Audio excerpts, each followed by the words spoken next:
Habarini za saizi ndugu zangu katika familia ya Dr. Mama Kavumo. Siku ya leo mimi Dr. Mama Kavumo niko hapa kwa ajili ya kukupa mwongozo au kukusaidia wewe ambaye unakuwa huelewani na mume wako.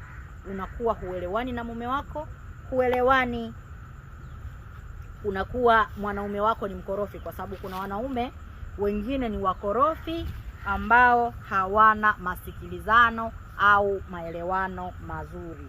Sasa leo nataka nikufundishe namna ya kuweza kumtawala. Kwa sababu kwa nini nakwambia umtawale? Kwa sababu wanaume wengine wengi wako kwenye ndoa wakina mama wamekuwa ni wenye kupata tabu, wamekuwa ni wenye kupata mitihani. Unakuta una mwanaume mwenye pesa, lakini mwanaume huyo hakujali, hakuthamini wala hakusikilizi. Lakini pia unajikuta uko kwenye ndoa ambayo mna uchumi mkubwa, mna pesa nyingi, mmejaliwa kuwa na vitu vya thamani, lakini bado mume wako amekuwa anakukera, anakuwa hasikilizi, hakuthamini wala hakupi thamani. Sasa namna gani unaweza kumshika, namna gani unaweza kumdhibiti, na namna gani unaweza kumkata yale makali yake na akawa mnyenyekevu, akawa mwenye kukutii, akawa mwenye kukusikiliza na kukufanya kuwa malkia wake. Dr. Mama Kavumo ni mama wa tiba za asili. Siku ya leo niko hapa kwa ajili ya kukuelekeza dawa ambayo itasababisha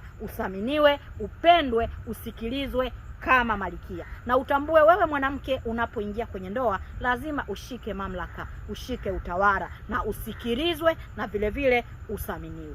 Kwa hiyo Dr. Mama Kavumo niko hapa kwa ajili ya kukuongoza, kwa ajili ya kukuelekeza. Lakini mengi zaidi, usiache kunitafuta mimi Dr. Mama Kavumo ili nikupe msaada na kuendelea kukupa elimu zaidi. Unachotakiwa kufanya wewe ambaye unajua unahitaji kumshika mume, kumturiza au uweze kumtawala ili aweze kukushirikisha au kukusikiliza, au kuwa hawezi kufanya mipango yake pasipo kukushirikisha wewe, au kushauriana ndani ya nyumba yenu au ndani ya ndoa yenu. Unachotakiwa kufanya ni nini? Naelekeza hapa, naombeni mnielewe.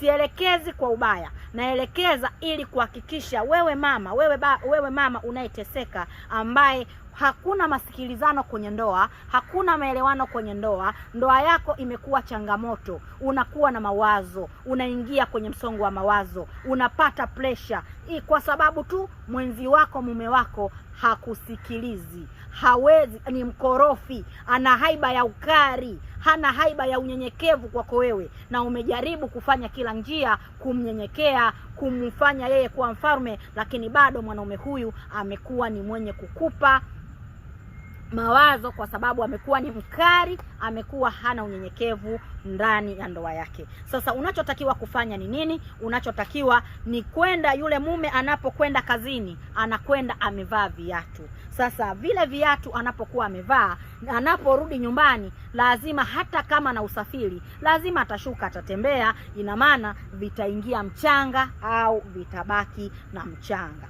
Kwa hiyo jitahidi vile viatu kung'uta mchanga katika vile viatu. Utakapochukua mchanga, kisha moja kwa moja mchanga ule ambao utakuwa umeuchukua, mwanaume yule anapotoka kwenda kazini, basi chota mchanga tena kwa mara nyingine. Vile anapotoka, chota mchanga katika ule sehemu yake alipokanyaga. Utachukua mchanga, utachanganya na ule mchanga wa viatu. Lakini pia wewe utakapokuwa umetoka, kwa upande wako wewe utakwenda nje katika sehemu ambapo jua linawaka. Jua linapowaka, unaposimama au binadamu anaposimama, vinatokea vimvuli. Vitatokea vimvuli viwili. Katika vimvuli viwili utakwenda katika kimvuli kimoja, utachukua mchanga, lakini mchanga huo chukua sehemu yako ya kichwa. Katika kimvuli utakwenda kwenye sehemu ya kichwa, basi utachota mchanga. Utakapochota mchanga, basi moja kwa moja utachanganya na ule mchanga mwingine.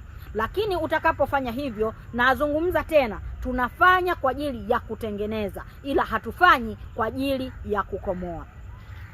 Unachotakiwa kufanya, utakapopata mchanga huo, basi moja kwa moja utakwenda katika sehemu ndani, lakini vitu hivi vyote kuna vingila ambavyo unatakiwa kuchanganya. Kuna mti unaitwa mkunguti. Mti huu mkunguti ni aina ya mti au tunasema ni aina ya dawa ambayo inatakiwa kuchanganywa katika kingila hicho. Ni kingila ndio kinaingia kutengeneza hiyo dawa. Ina maana utatafuta tena na aina ya marashi, utatafuta na aina ya marashi, lakini aina ya marashi hayo yanaitwa aina ya marashi yanaitwa ya mng'aza. Marashi aina ya marashi hayo yanaitwa mng'aza. Kwa hiyo utatafuta marashi hayo ya mng'aza yapatayo chupa 7.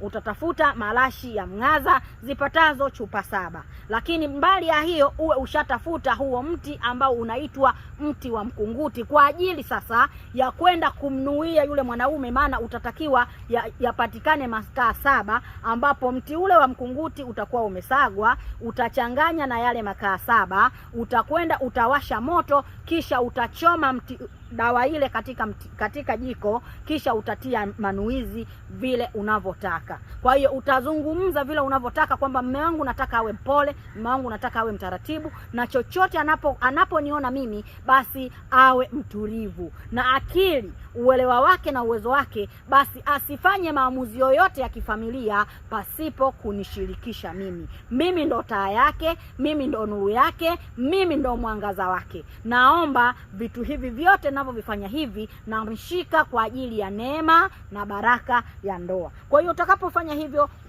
itaweza kukusaidia wewe, mume wako atatulia na mtaweza kupanga na kuzungumza vitu vingi na atakuwa msikivu. Kwa hiyo nakusaidia wewe kwa ajili ya kukuongoza. Lakini mbali ya hayo yote utatakiwa kuoga hayo marashi ndani ya siku 7. Kila siku utaoga asubuhi na jioni kuhakikisha mwili wako unaufanya uwe safi zaidi. Unapofanya dawa hiyo basi moja kwa moja utapata matokeo mazuri na vile vile utakuwa nimekusaidia sana. Lakini pia kama hujaelewa, unahitaji kupata msaada, hujui vingila hivyo utatoa wapi, hujui marashi hayo utatoa wapi, basi moja kwa moja mimi Dr. Mama Kavumo unaweza ukawasiliana na mimi ili niweze kukusaidia, ili niweze kukupa mwongozo. Usiache kusubscribe, usiache kulike, usiache kucomment.